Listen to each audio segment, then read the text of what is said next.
single person in it.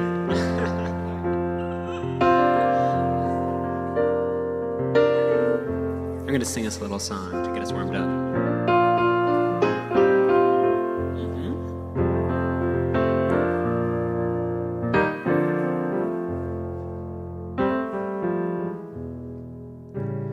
When you're down and trouble and you need a helping hand,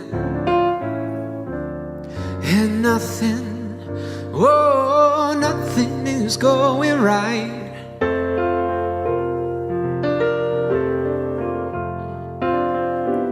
close your eyes and think of me,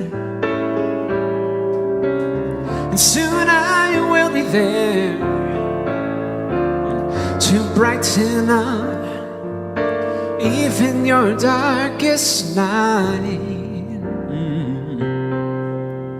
You just call out my name, and you know wherever I am, I'll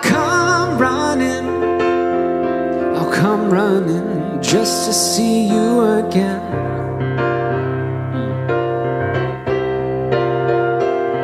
Winter, spring, summer, or fall, all you got to do is call, and I'll be there. Yes, I will. Now ain't it good to know that you've got a friend when people can be so cold? They'll hurt you and they'll desert you. They'll take your soul if you let them, but don't you let them. You just call out my name, and you know wherever I am, I'll come running just to see you again.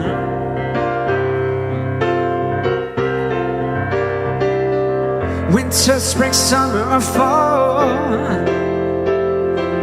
all you got to do is call, and I'll be there. Yes, I will. Yeah, you've got a friend. How's everybody doing? It's nice to see you. You've got a friend. Hello, online. Yes, you've got a friend. Yeah, you've got a friend.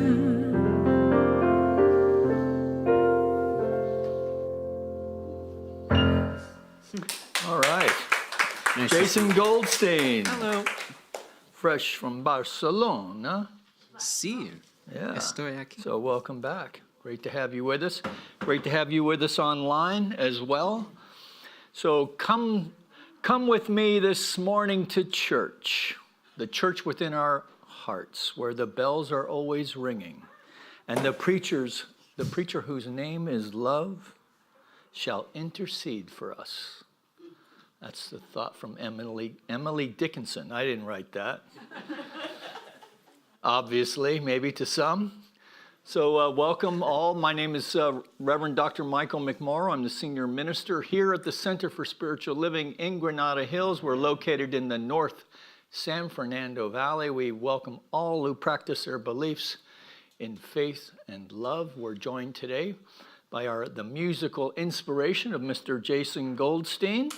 Give him some love. Thank you, guys. Love in the chat, love on here in the room, and also Andrea Recht, our presider today, and also our board president. We give her some love and thank her for her service. A lot of enthusiasm there, eh, Andrea? Huh? There was a lot of enthusiasm. Oh, no, I meant from them. Oh, yes. Yeah, there we go. That's more like it. All right. So what do you say we just take a deep, conscious breath and release. And in that release, just allow ourselves to surrender to this moment, this eternal now moment, as we come together for our call to service, which we call lighting the flames of faith. And we perform this ceremony to promote the universal consciousness of life, which acknowledges that all peoples, all faiths, all sentient beings come from the one great universal presence, which we call Spirit. Now, fundamental to this truth is the unifying nature of all religious thought and experience, which we honor here this morning. So as Andrea lights the first candle, it's for the Tao, honoring the universal path of harmony and equilibrium, the natural way. The second candle we light for shamanic traditions, honoring the beliefs and practices of all indigenous peoples, the way of primal spirituality. The third candle we light for Hinduism, honoring the ethical path of living by sacred law. The fifth candle we light for all forms, fourth, the fourth candle we light for Judaism, honoring the ethical path of living by sacred law. The fifth candle we light for all forms of Buddhism, honoring the Four Noble Truths and the path of compassion. The sixth candle we light for all forms of Christianity, honoring the Christ consciousness as the path of love. The seventh candle we light for all forms of Islam, honoring the path of submission to the will of God as the highest calling. We light the eighth candle for the universalistic religion of Baha'i, honoring the path of unity and peace. The ninth candle we light for all forms of new thought, honoring the metaphysical path of mental healing through the practice of universal spiritual principles.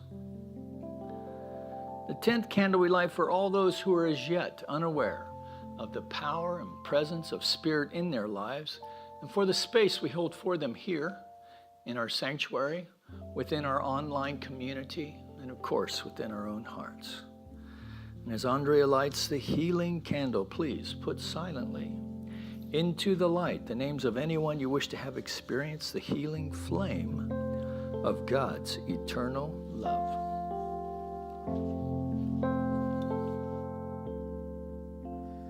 There is one flame that burns in our hearts.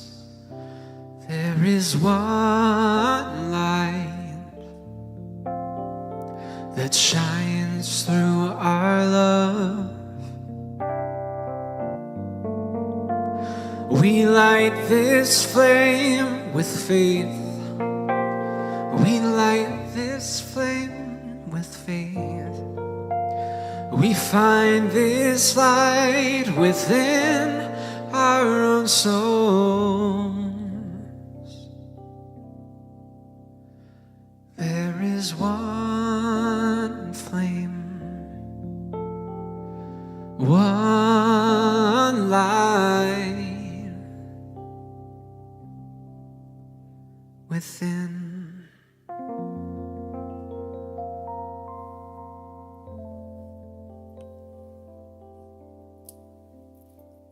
And how grateful I am for this opportunity to recognize that one flame, that one light within each of us. There is a power and a presence and one life of all, and no other power can exist outside of the infinite. I know that this power is omniscient, omnipotent, omnipresent, omniactive.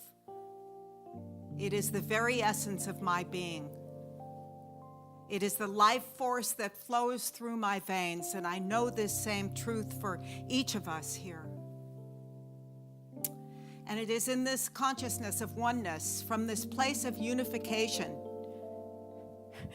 this field of infinite possibilities, that I take this time to simply bless this morning's service, knowing that it serves to elevate us to a higher level of understanding, and knowing it wakens us to the truth of our own being.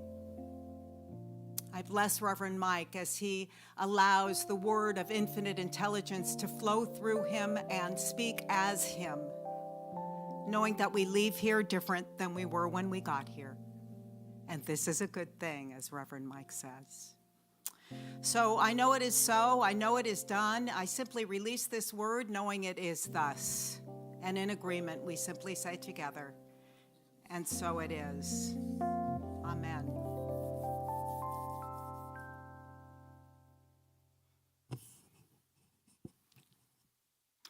As always, it's wonderful to be here, wonderful to have you here, and wonderful to have you all online. Our charge as practitioners when we preside is to talk about a situation that has been challenging for us and let you all know how we dug ourselves out of the hole using spiritual principles. So I was thinking about that when I saw my name on the list to preside this morning. And I don't want to tell you that there isn't stuff that comes up for me. Of course there is. But I've done a lot of work in this teaching for many, many years. So the things that come up are handled kind of quickly, and they're not as dramatic as they once were.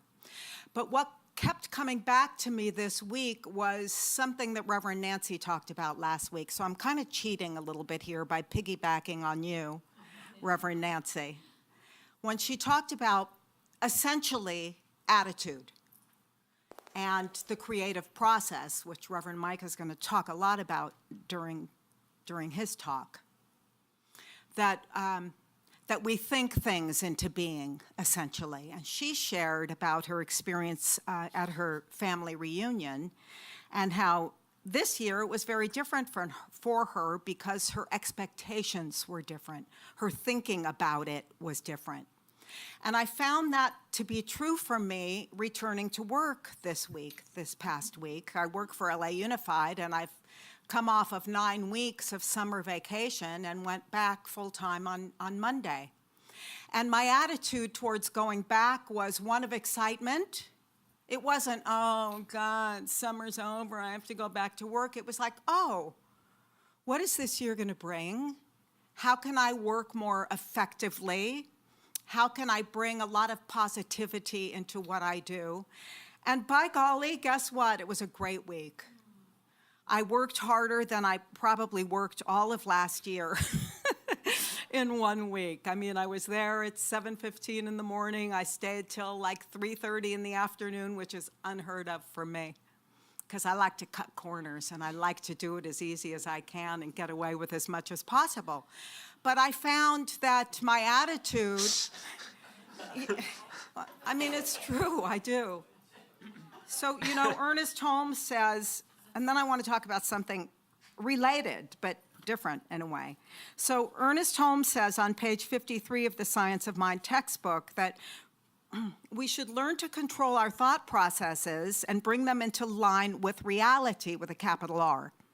Thought should tend more and more toward an affirmative attitude of mind that is positive, stable, and above all else, toward a real unity with spirit that is already complete and perfect. And, our thinking is creative. That's what this teaching is all about. So then, last night, my brother and sister-in-law came over for dinner and to watch a movie called 13 Lives. And golly gee, I saw the same thing happening in that movie. And it's a remarkable story. Ron Howard did an amazing job producing this movie about the 13 boys and their coach who were trapped in the cave in Thailand.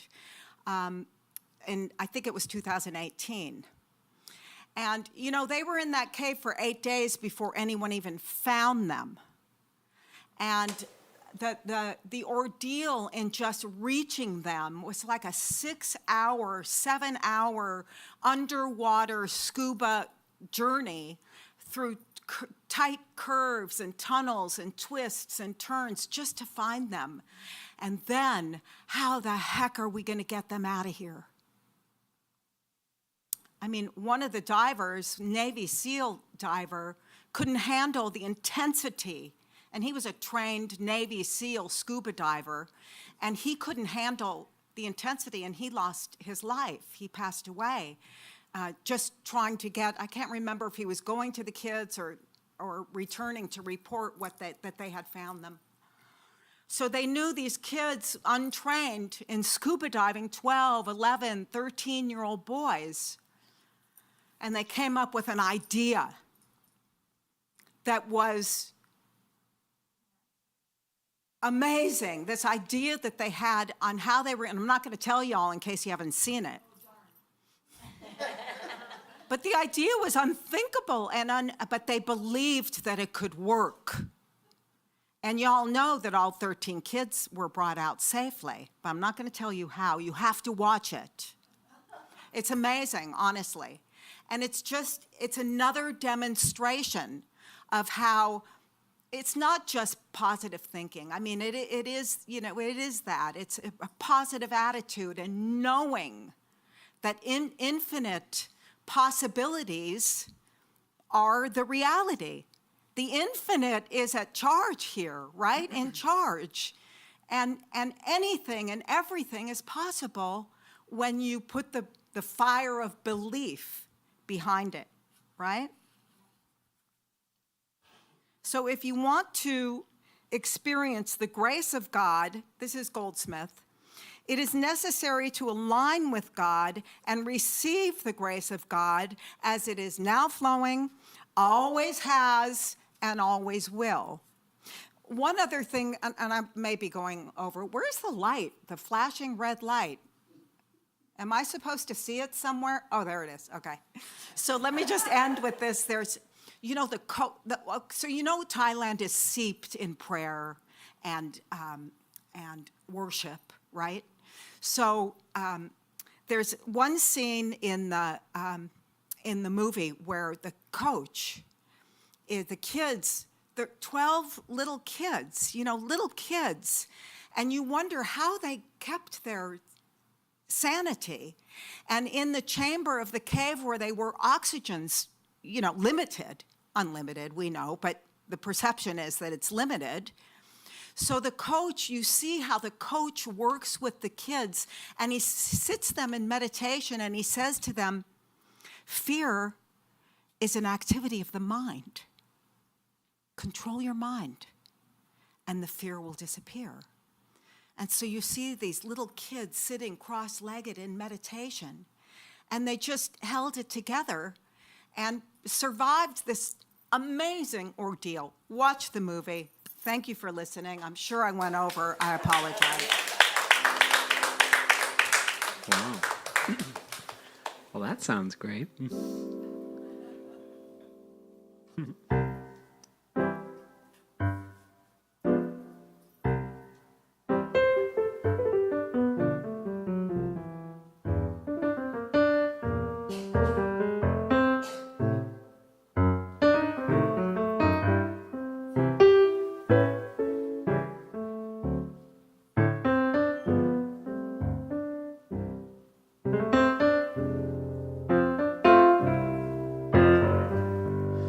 I hear the music down in my soul. I hear the music down in my soul. I hear the music down in my soul. And my whole wide world is my home. I've got a new day down in my soul. I've got a new day down in my soul. I've got a new day down in my soul. And my whole wide world is my home. I appreciate the silence down in my soul. I appreciate the silence down in my soul. I appreciate the silence down in my soul. And my whole wide world is my home.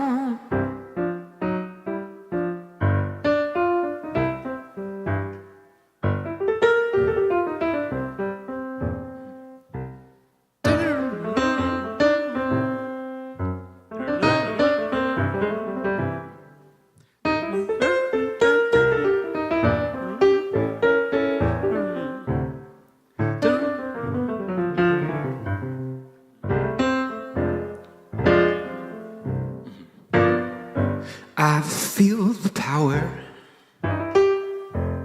down in my soul. I feel the power down in my soul. I feel the power down in my soul. And my whole wide world is my home.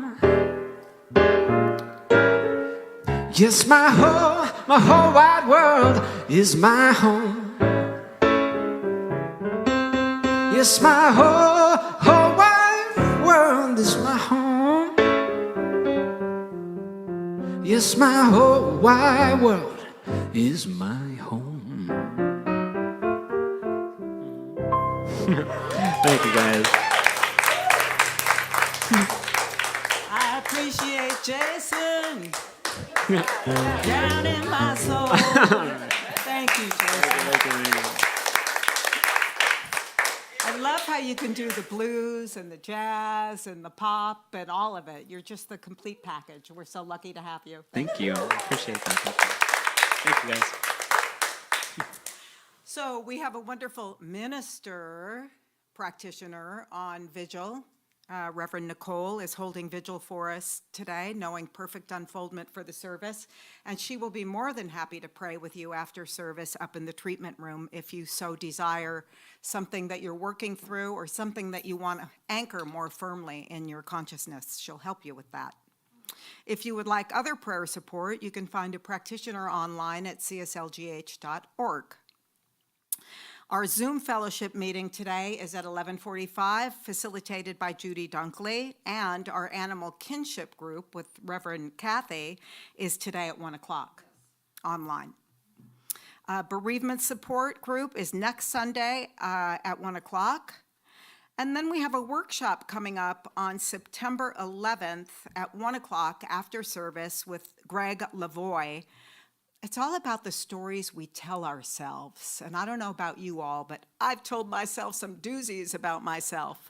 So this workshop is going to give us an opportunity to maybe look at those stories and maybe write new ones, I'm guessing. Monday, September 12th at 6 o'clock, Reverend Nicole, sorry, Reverend, I know you as Nikki, so. But Reverend Nicole, also known as Nikki, is going to be starting a class called From Whence We Came, and that's going to be online. And then she's also put together a ladies group, Ladies Spiritual Spa, which is meeting on Wednesday mornings in person at 9:30. And it's this segment. Is this a new segment that's starting? The new segment is starting on September 14th, and it'll be a 6-week segment. I think she's going to be doing a book, and she's nodding yes, so she'll at some point tell you more about that. So we invite you all to fill out a membership form and become a member if you're not already, so that we can share with you the gifts and blessings of membership, and that you can share with us your gifts and blessings of being a member of this wonderful community. So I also want to say that we have, the Spring Fling has been, Spring Fling. It's just been postponed, and COVID wreaked havoc on it. And we were kind of thinking of coming back this year, but we knew that not enough people are quite ready to come back. So we're going to do something slightly different just to honor us all being together in November. on November 5th, we're going to do something here at the center on a scaled back, in a scaled back kind of way, with dinner and music and just some fun to hang out together. So we'll be telling you more about that. Now, I would invite you to please stand up and join me in the principles, the Declaration of Principles. We believe in one universal spirit manifesting through all, natural and incarnated in us. We believe that the universal spirit is personal to and reveals itself through everyone who recognizes its presence. We believe that our faith operates upon a law of mind which automatically manifests in our experience according to that faith. We believe in the unity of all life and in the immortality of the individual soul, forever expanding. We believe in the eternal goodness, the eternal loving kindness, and the givingness of life to all. You all can join me in this one here. It's very easy.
Nice.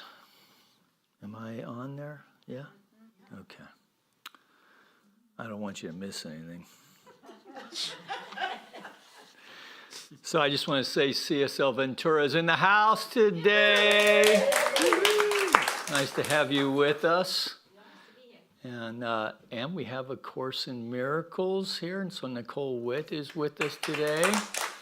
So we're going to have, we got a lot of stuff coming up, so keep on, if you're online, make sure you check out our Constant Contact. That's our newsletter that has all this upcoming things. So we are really just going to plow through whatever is thrown at us now in this post-COVID church world, and we'll keep everyone safe, but we are committed to finding ways to come together because we need to, right? We need to. It's kind of hard to lean into spiritual community where you're not connected by just looking and being with people, right? So it's possible to do it online, but it's not the same, right? So it's great to watch Joel Osteen, but I'm sure it's a lot better when you're in the building, right? So, not that I'm Joel Osteen, but but you can kind of squint a little bit, maybe it'll sound like it. Not that he sounds anything like that. So today we're speaking to the vitality of creativity. You just saw a little spark of it right there. How about that? And I love this quote that I found from Emily Dickinson, who I had no idea was such an interesting personality. Come with me this morning to the church within our hearts. So come with me this morning to the church within our hearts, where the bells are always ringing, and the preacher, whose name is love, shall intercede for us. Yeah. Now, she's pretty amazing, right? This is before the Civil War. Someone's writing like this, yeah. And she was not well known in her time, but has had this huge impact on, well, humanity, really, after they discovered her writings. So, creativity. We're going to get right smack in the middle of all that today. And to me, particularly in considering vitality as creativity, there is no greater demonstration of the divine in life as when we are in the flow of creativity. That creativity is one of those funny things that many people think they don't have any. Right? So I'm surprised when I often hear people say that I don't have a creative bone in my body, right? But you know, it's just not true, because if it were true, you wouldn't have a funny bone. You can groan if you want. Yeah. Ugh. All right, okay. You know, it can't all be serious. All right. So now, and seriously, all of life is creative. As human beings living as life, we are wildly creative in ways that are both conscious and unconscious. So we're going to look at that a little bit today. So just think, I don't know about you, but when Andrea was sharing that story, you know, we've been in life-threatening situations ourselves, where we undoubtedly found some creative way to get out of that jam, because, you know, you're here. So you've gotten yourself out of whatever that jam was. And it may have been spontaneous, the way you got yourself out, without giving it much thought. And yet it's creative just the same. And in this way, we might overlook it or even dismiss it and think we're not creative. Now, we may not be artistic, but we're always creative.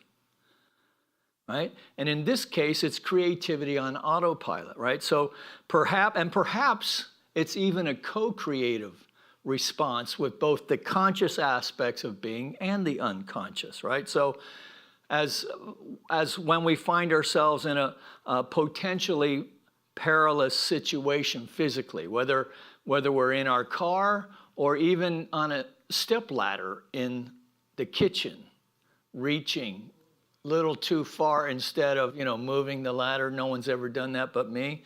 Okay, so we put ourselves in a potentially perilous situation physically, but because of our time spent in regular exercise, this lends us the strength to react quickly and to avoid injury. And this does not matter where we are at on the continuum of what we think is, you know, our lifespan, right?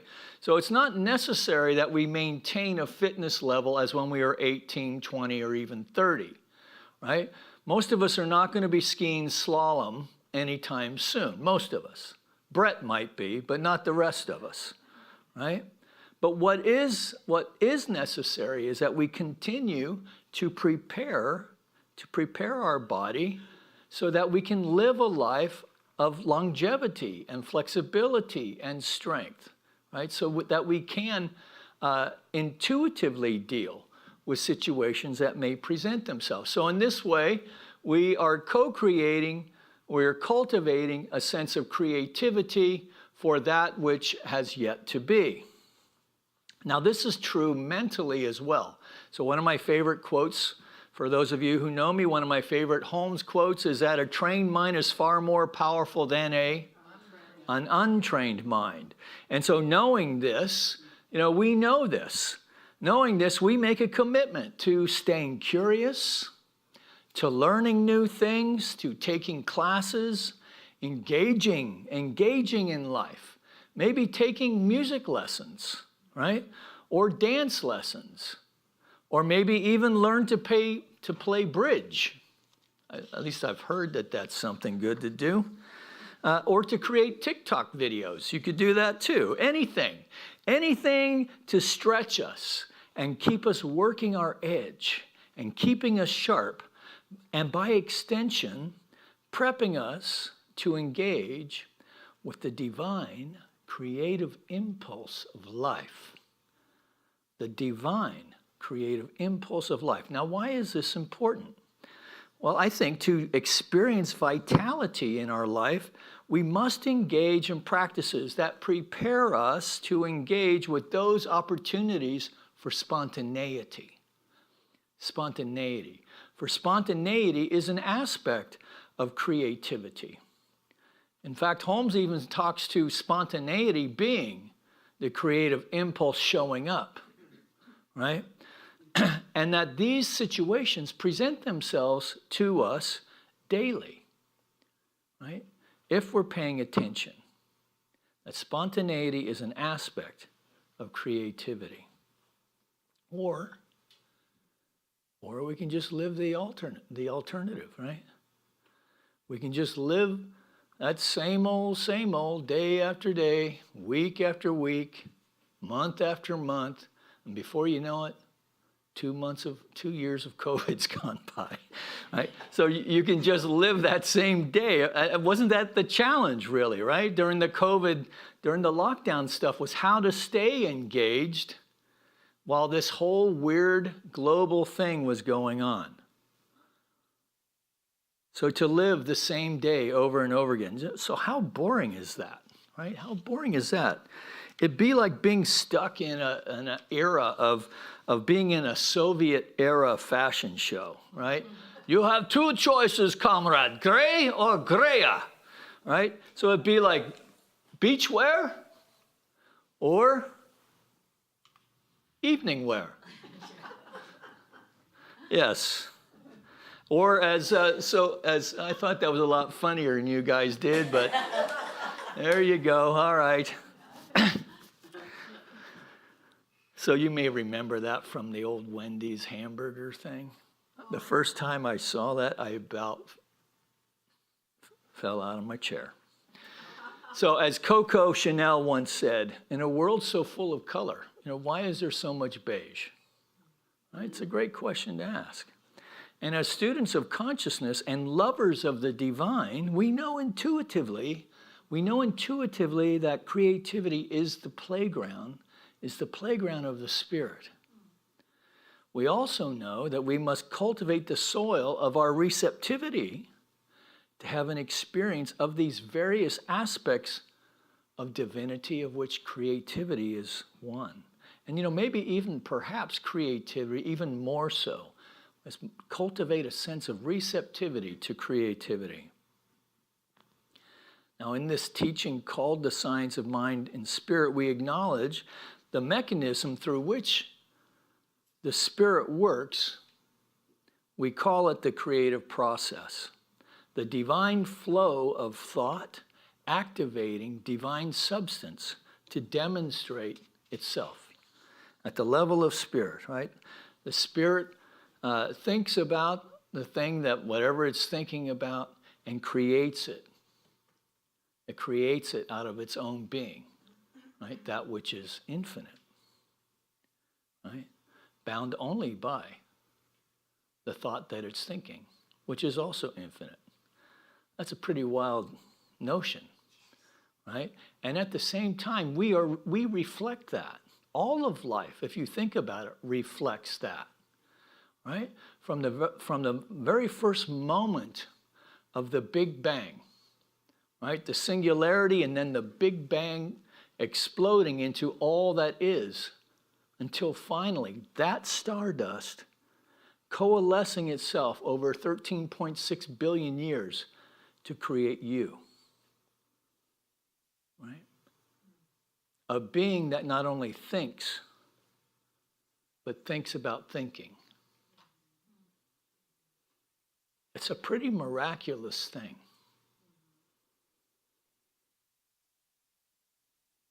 So we acknowledge that there is, well, first we discovered that there is a creative process at work. And then probably the next great discovery is when transcendentalists kind of put the two together and realize, wow, you know, if this notion of being made in the image and likeness of the divine is true, then the way that we think and the way that we create must also be some reflection of the divine.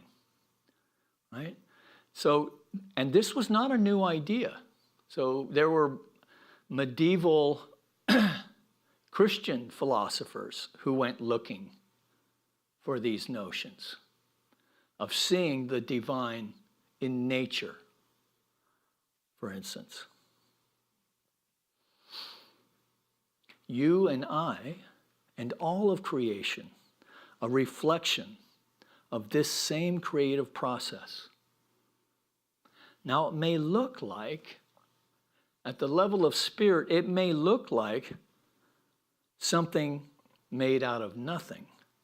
But you know, it all starts with thought, and thought is not nothing, right? So out of thought is a reflection of divine thought set loose in infinite ways, infinitely, and yet at the same time uniquely individualized in this human realm as all of life, and as you and as me.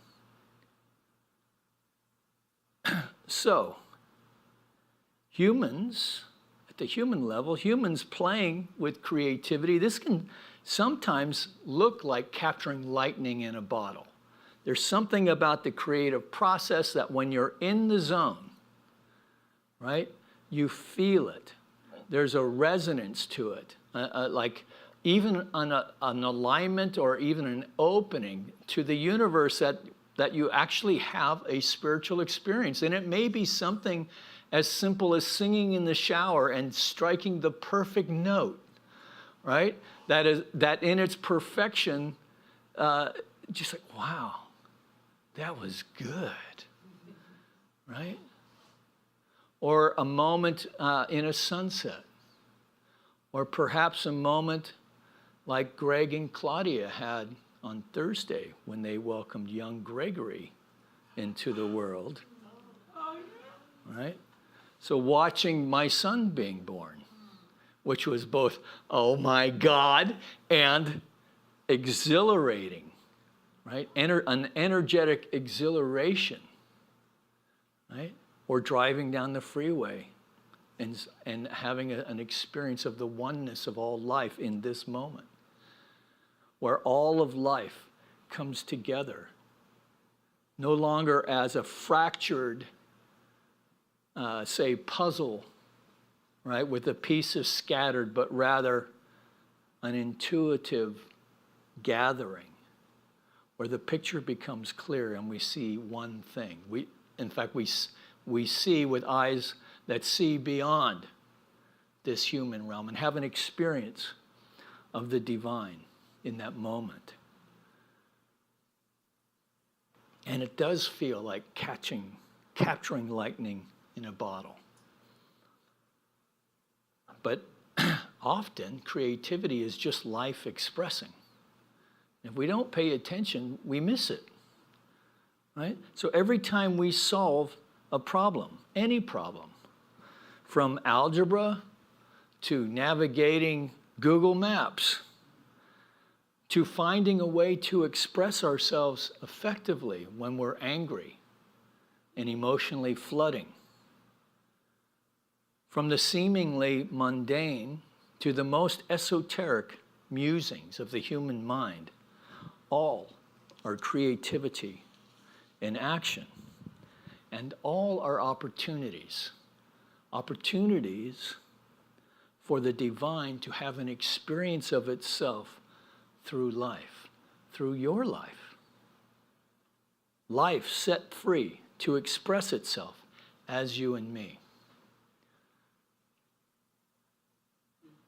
Alan Watts speaks to this notion in Indian philosophy, where he asks to consider you're omnipotent, you have all power, you know everything, right? You're not bound by anything.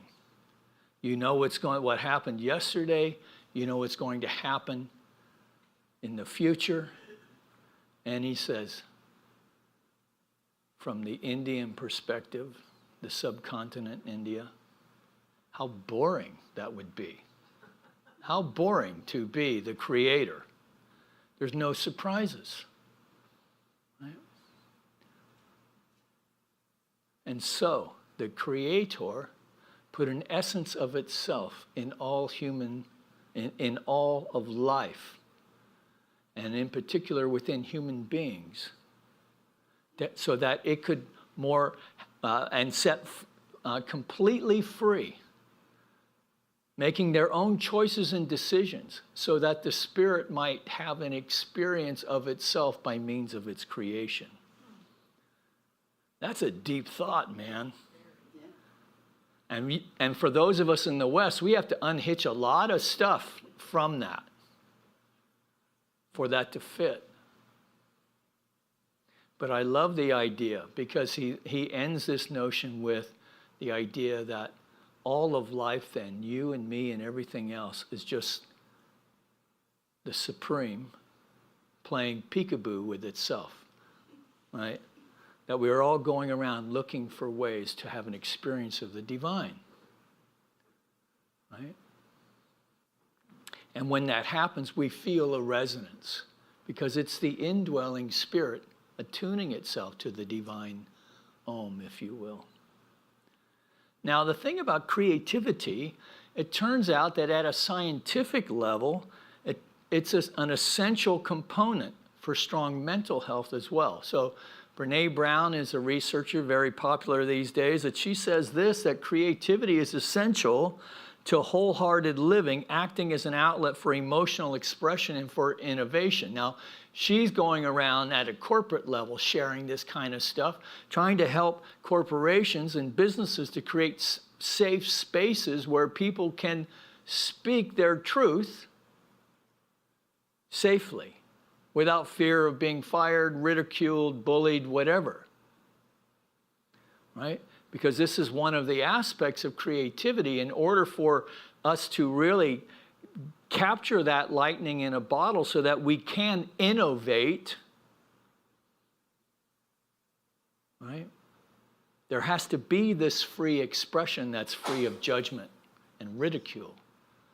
And so what is true at a corporate level, if you think about it, so that's the meta, and even here at the micro within our own life, it is also true, right?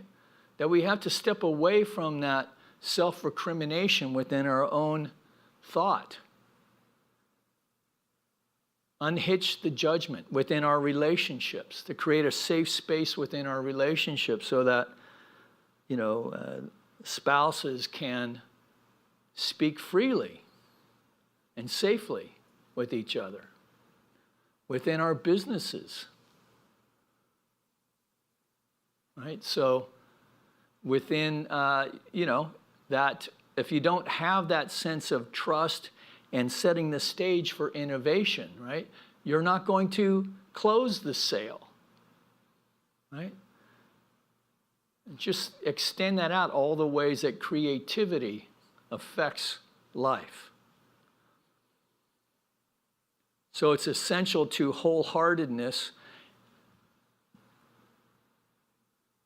and also wholeheartedness is essential to creativity, right? And I think this, for us as New Thought people, this is really where the work is, right?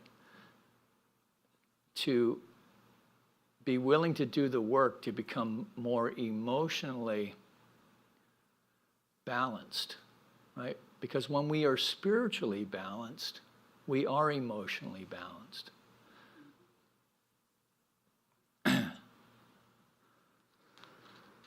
So I was thinking about this scenario that Andrea started with these kids in the cave, right? So think on that. I'm presuming there was no light, maybe for the first day or two, so it's completely pitch black. So you're stripped of all sensory perception. Now, you know, there was a Frenchman back in the 40s or 50s that proved, this is how, the way that they proved that we have circadian rhythms, like a natural rhythm for waking up and sleeping and so forth, was he volunteered to go into a cave for 30 days. Now, he had a radio, they knew where he was, he had food, right? But he had no sense, it was so black, pitch black. And he still had a sense of day and night. Interestingly, though, he had no sense of 30 days. He was surprised when he was told it was time to come in. In this scenario, right, I haven't seen the movie, but I did read about what a harrowing experience it is, right? How to enter the cave and then how to exit, because the other thing, it was raining a lot, so the water level's rising in the cave, which is why they needed the scuba gear. I was also thinking about, and this has to do with creativity then, the notion of entering the cave we most fear to enter, which is where our treasure lies, right? The Joseph Campbell quote. So I'm just going to invite you to just take a breath with me for a moment. So playing with this notion of creativity, taking a breath, the cave we most fear to enter,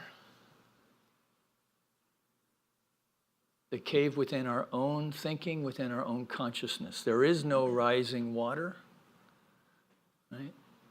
We intuitively know the way out. All that we need to call forth the power and presence of the divine is already within us. The only cultivation needed is allowing.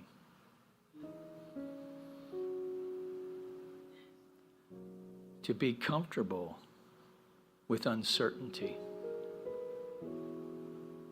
So that cave within this secret chamber of your innermost heart, what is needed to bring that forward? Whether it's a sense of healing, a sense of permission, a sense of power, perhaps. What would it take to step into this, a field of infinite possibilities for good, knowing the divine impulse of life is longing to create, is longing to have an experience of itself by means of you.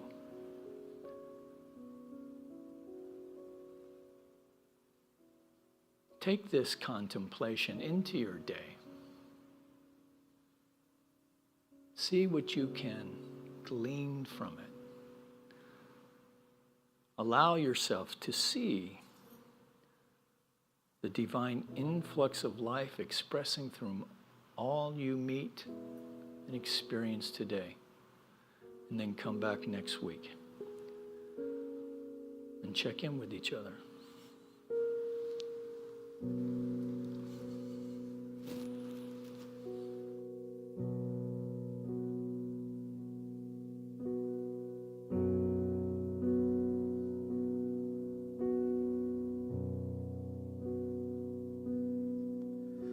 When the best of me is barely breathing,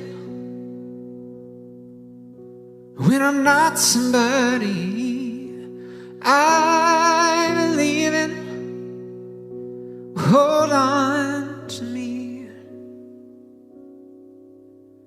when I miss the light, the night I stolen,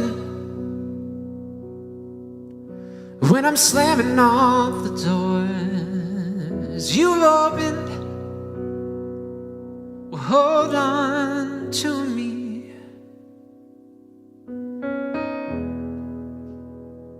Yeah, hold on to me.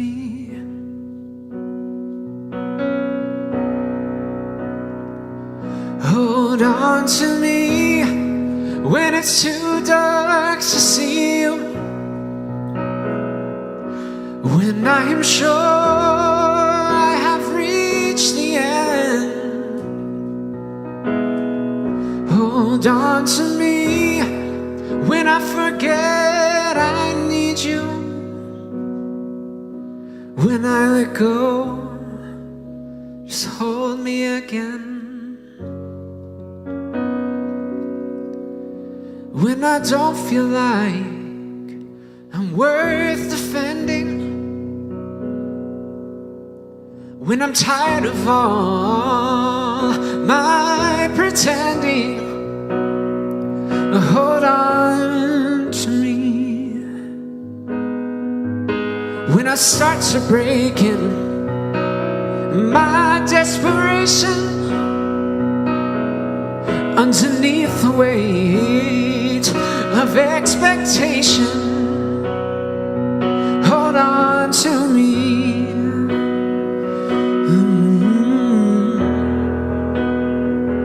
Hold on to me.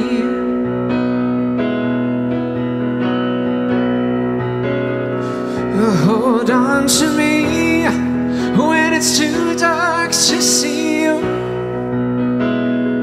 When I'm sure I reach the end, hold on to me when I forget I need you. When I let go, hold me again.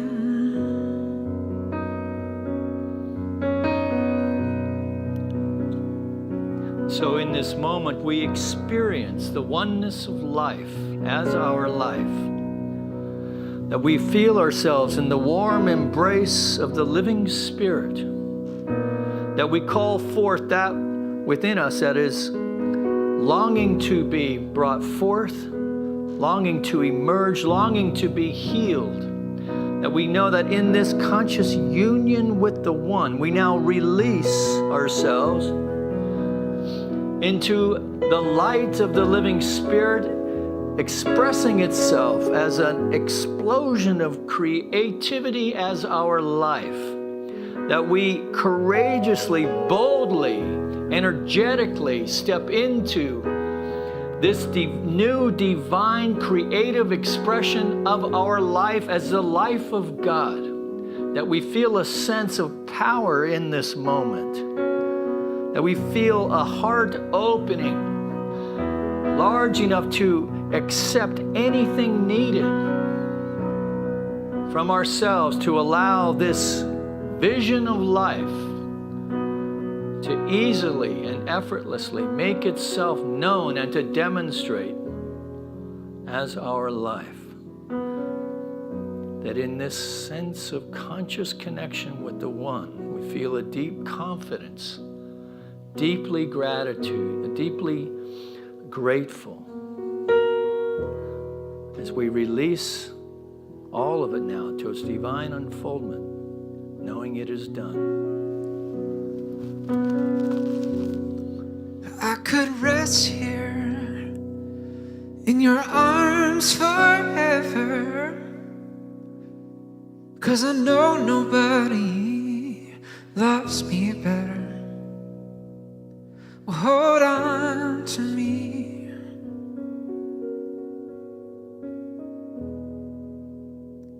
Hold on to me.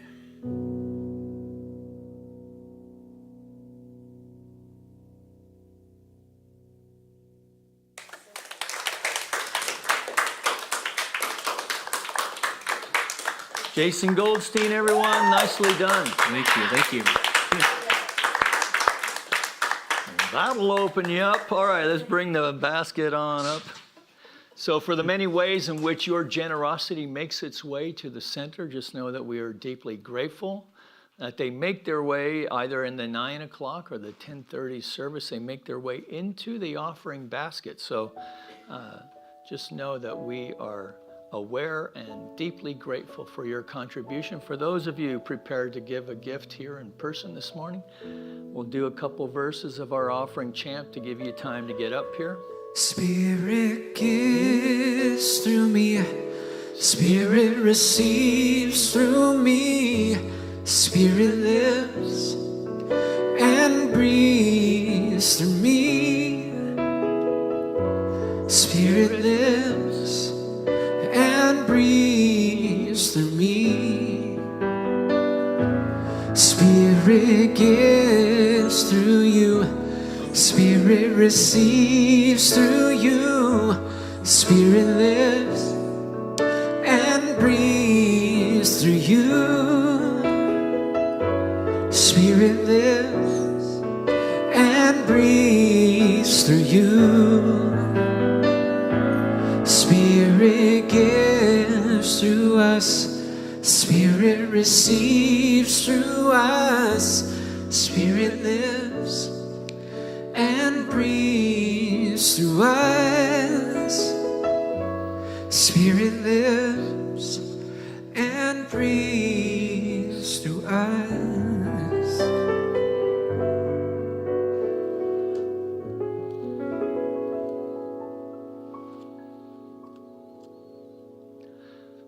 So going within for just a moment longer, recognizing and knowing that this basket represents the many ways in which your generous heart finds its way to our center.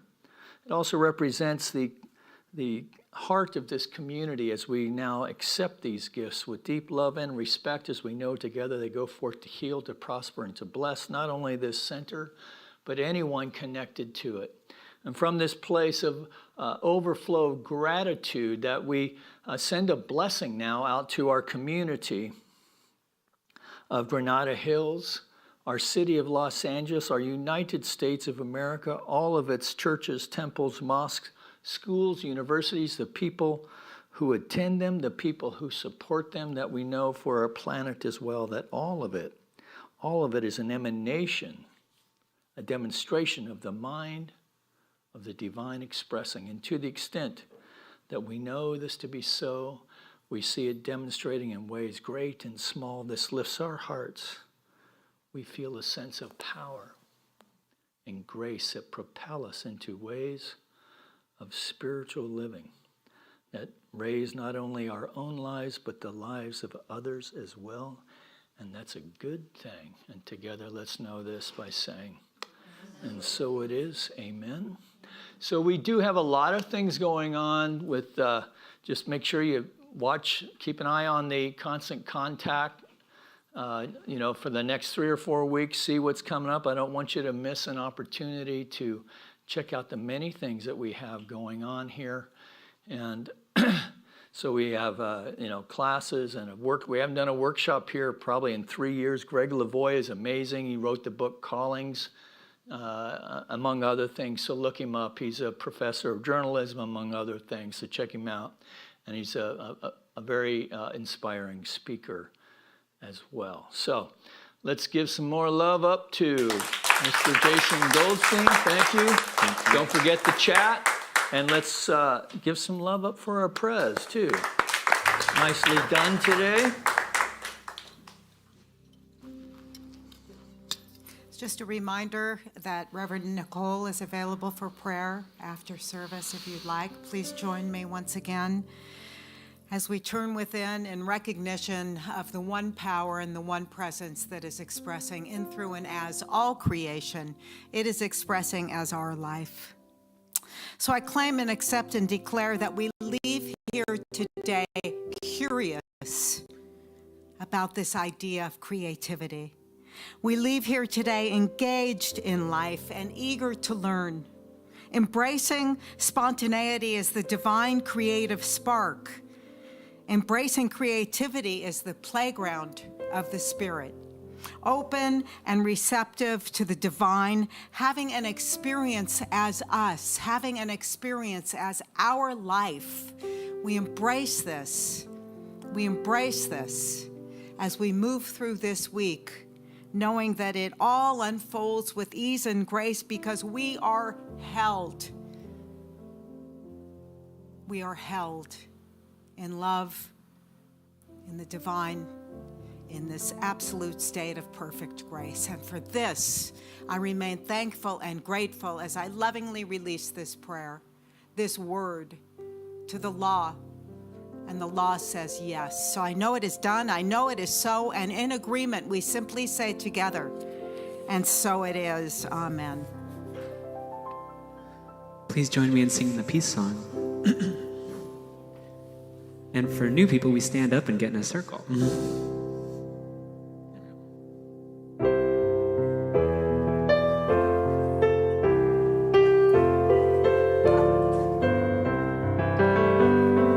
Let there be peace on earth, and let it begin with me. Let there be peace on earth, the peace that was meant to be. With God as a power, united all are we. Let us walk with each other in perfect harmony. Let peace begin with me. Let this be the moment now. With every step I take, let this be my joyous vow. To take each moment and live each moment in peace eternally. Let there be peace on earth, and let it begin with me.